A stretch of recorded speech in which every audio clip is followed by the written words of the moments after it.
Oh man, you already know what it is. Oh yeah. DJ Fat Boy. Oh, y'all know what it is already. Introduce somebody Go real DJ special. Fat Boy. Oh yeah. Oh, we're introducing one of the best out there. 12:30, 1:30 every Friday. Oh yeah. Tune in.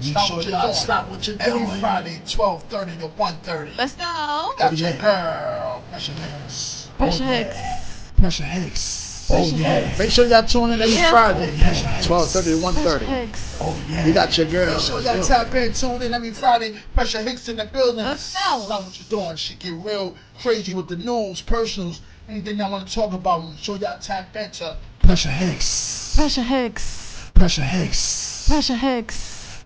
Pressure Hicks coming at outside and we live, baby. Hey. Afternoon, everyone. This is Pressure Hicks coming at you, baby. We live and we are definitely outside. First and foremost, I just want to just give all honor and glory to the Father God above for even allowing me to even.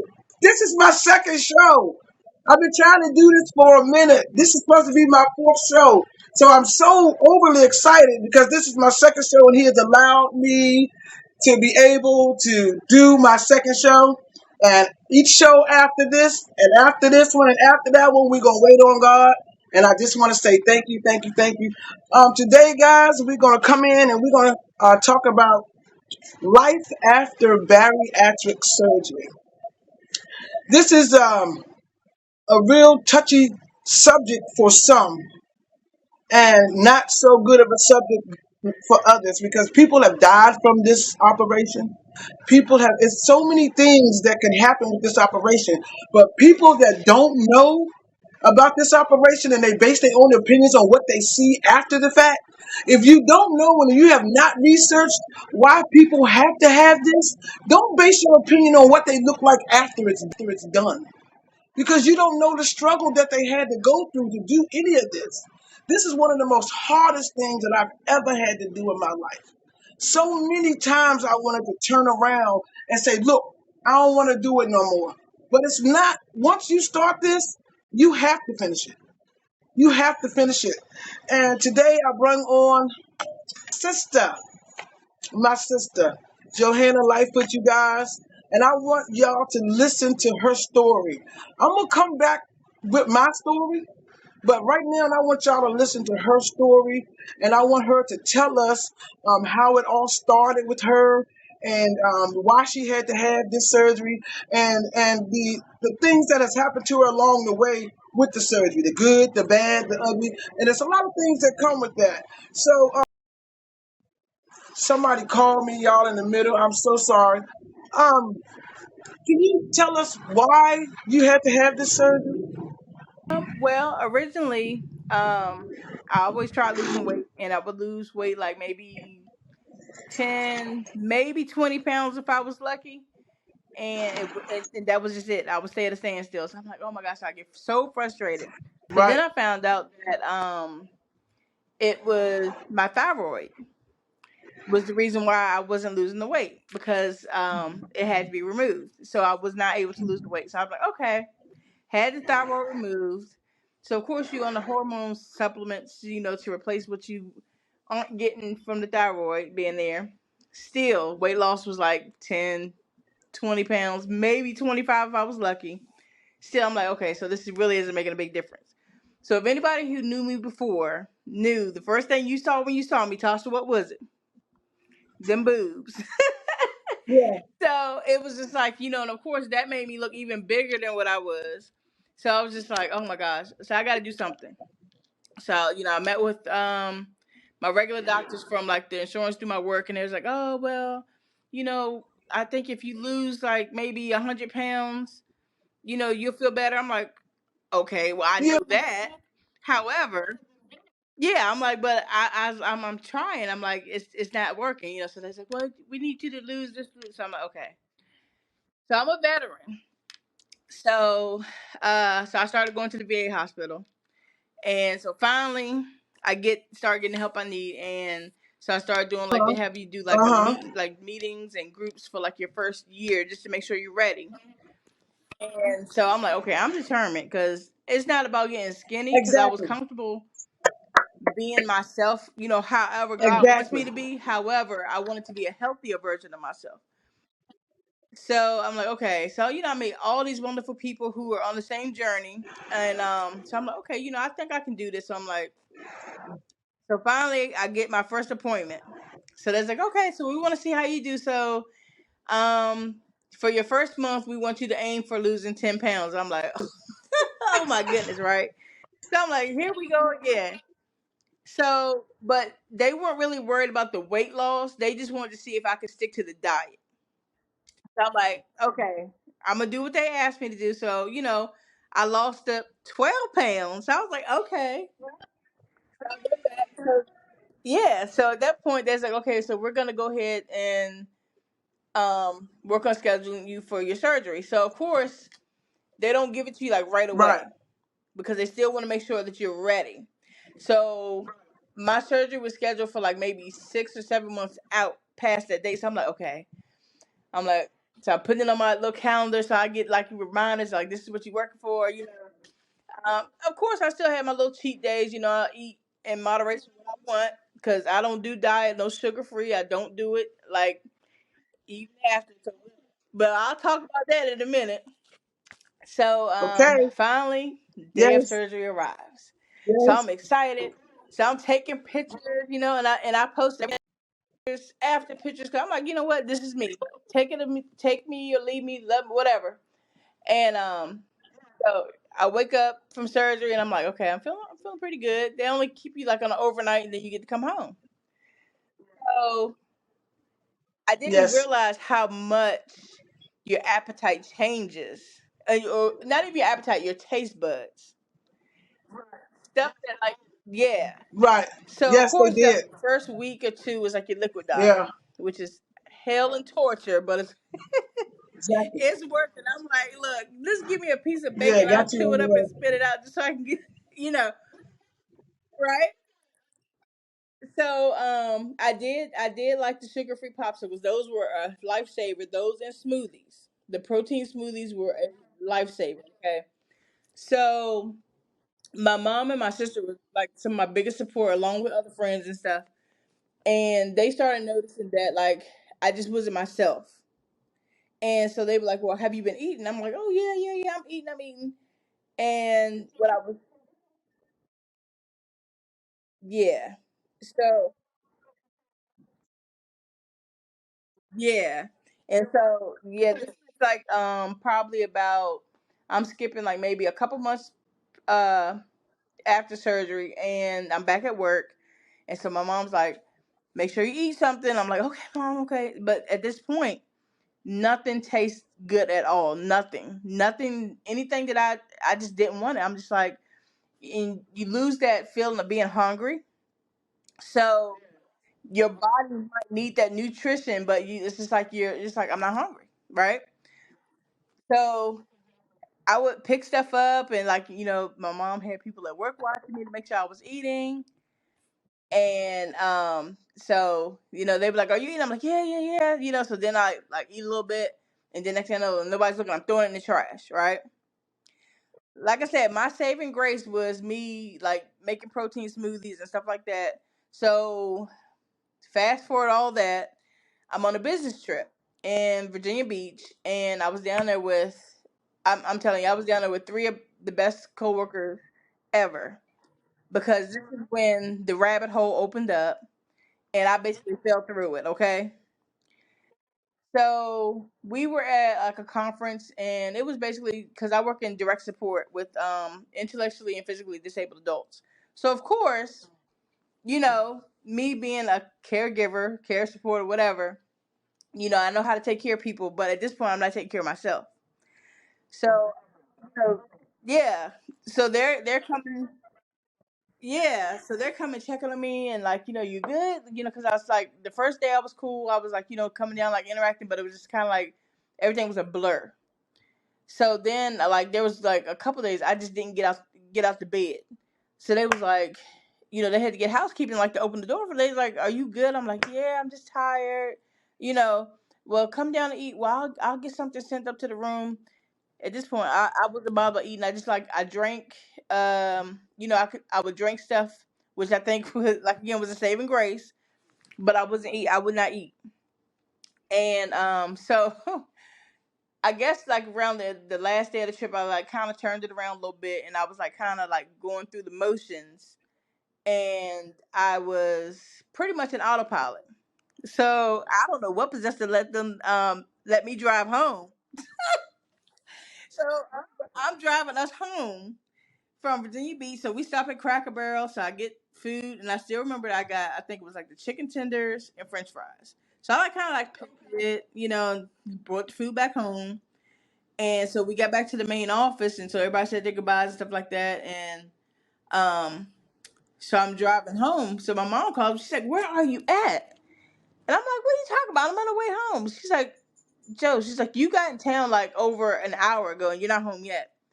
So I'm like, "What the hell is she talking about?" I'm on 29, and I'm on the highway driving like 10 miles an hour from. Okay, so the main office of my job is like across from like the Target shopping center. And I live on the other side of town, which is up on the hospital end. So I'm on the highway. Police pass me. Other people. Nobody called the cops. Nobody pulls me over to see like what's wrong. Why is this lady driving so slow? I'm on the highway, mind you. Okay, and this is like around evening rush hour. Finally, I make it home, and I'm just like, I guess I come in, and from there, I don't remember really anything. All I know is I did not go back to work. Well, wait, you know what? Matter of fact, I think I did go back to work a couple days after that, but I don't remember anything that happened. From there, it was just like I said, autopilot. Like I could still function and do my job and stuff. They said, "Oh, this attitude was off the chain." Okay, and normally, if anybody knows me, I'm really, mild mannered, soft, like soft spoken. Like I get along with anybody. Even though folks, they might judge me because who I'm related to, right? So I'm just like, so there was this one young lady at work, and she was real sweet, and I don't know, she did something one day, and she was just like, I guess she just irritated my soul today, and I was about to get her. So my friend and cousin was like, no, no, no, Joe, no, Joe. They pulled me back, so they was like, they knew something wasn't right. So from there, yeah. So from that day, like I just that was my last day at work. And so from there, my mom then took me to Fauquier Hospital because like I started like getting really weak where I could barely walk, you know. And so Fauquier Hospital, sit there of course in the wait room forever. I do remember that. They sent me home, still not getting better. So my mom, she's like, "Well, I don't want to leave you at home by yourself." So I went to stay at my sister's house.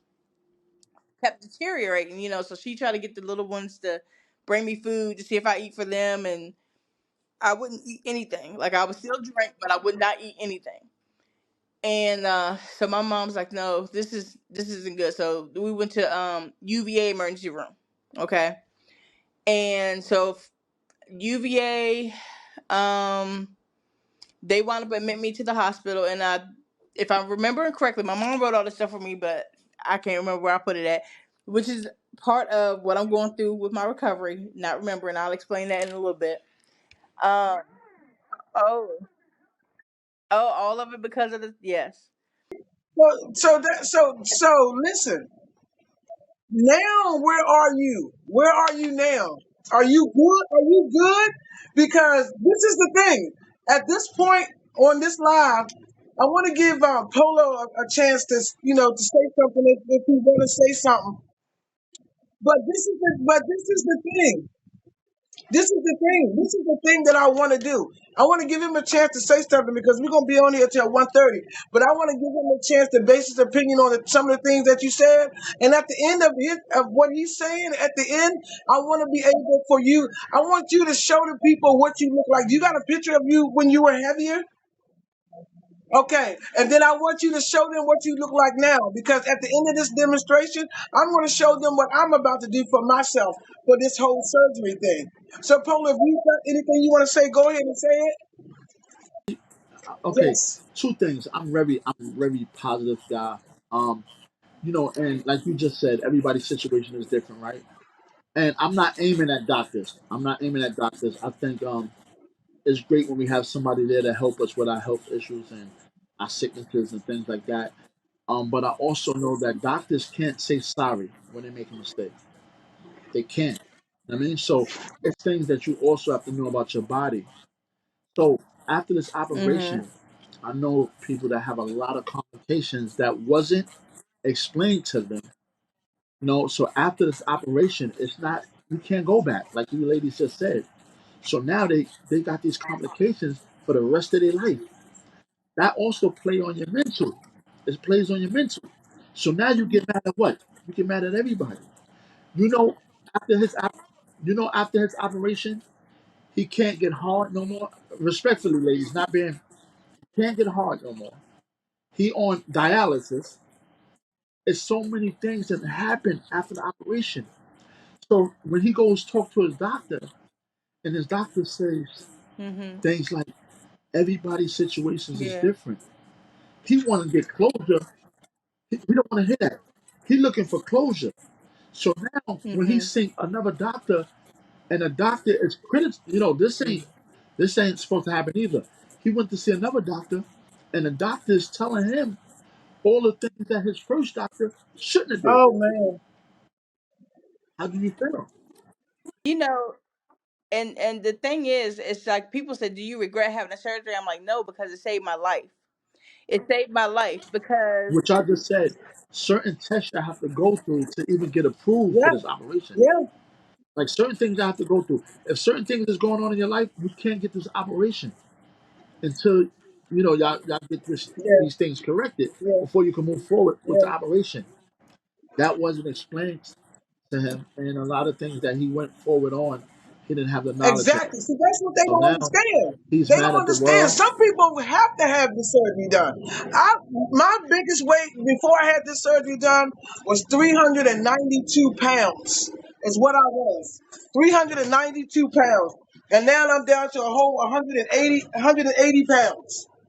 This is what I am now, 180 pounds from 392. But a lot of us that have this surgery, we want to hide the fact that how we look because we got people that tell us like, ooh, look at her. She had that surgery. She ain't doing well. She ain't doing good. You know what I'm saying? But when you're at a bigger weight like I was, y'all see this? Y'all see these right here? These are sleeves because I was a big girl and I had big arms. Let me show y'all the whole thing. I'm not gonna wear these anymore. I'm not gonna hide my arms anymore because you know what? My success. Have you seen my success? Have you seen my success? This is what I have left. I have all of this left from being a big girl. This is what I have, and I'm not gonna hide it anymore.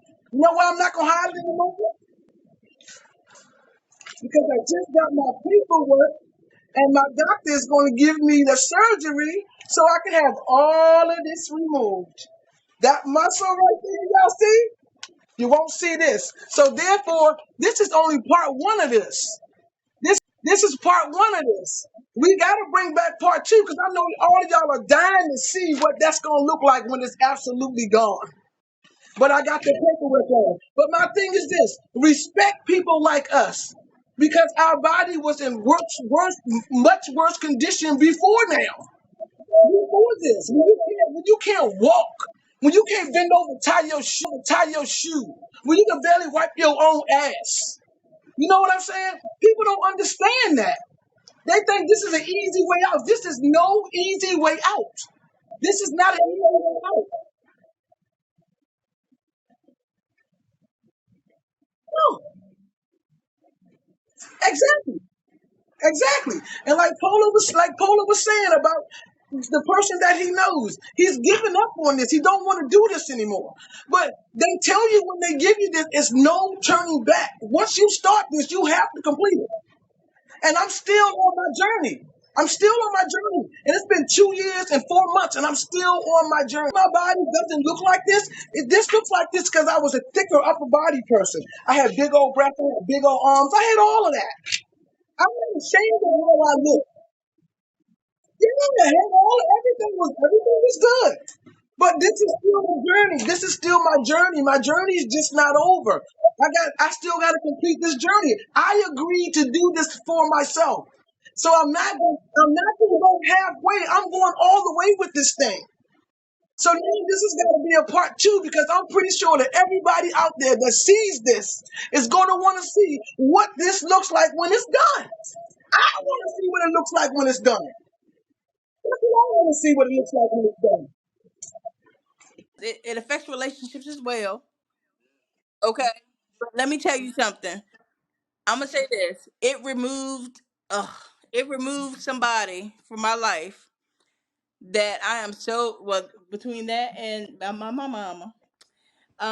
You know, because when you feel a certain kind of way about yourself and it's not always positive, somebody's gonna always prey on that, right? So I was allowing someone to prey on me and be an incubus. And so then, like, once I got the surgery and I started this person wanted to make me feel like I did wrong. And I'm just like, are you serious right now? So my mama was like, you got to go. My mom was like, you got to go. She had the letter typed up and everything. You got to go. You got 30 days. He was gone in one, everything. And I thank him for that nice brand new TV in the Yo, closet. woo, Thank you. child. Say so, sister. Say so, girl.